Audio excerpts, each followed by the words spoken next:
Good evening. My name is Taylor Seeger, and I am going to be showing you a website titled 240 Tutoring. It is a great resource for studying for your CSEP multiple subject.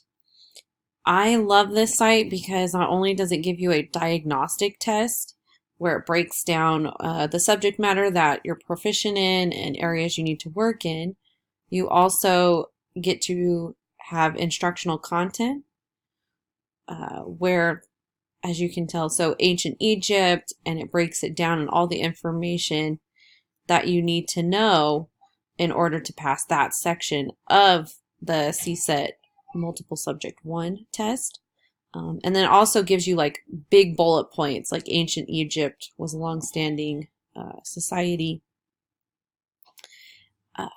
Also, the best part, if you're a flashcard person, they also have flashcards. So Golden Age of Greece, and you flip it.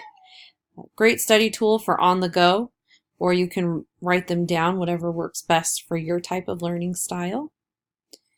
What I love too is history. It's broken down into all the categories that we need to know, and you also get quizzes.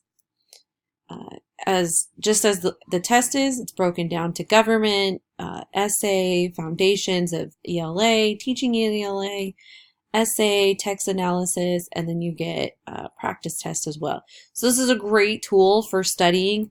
I have found it very helpful when taking and completing my test. So I hope this helps, and good luck. May the odds be ever in your favor.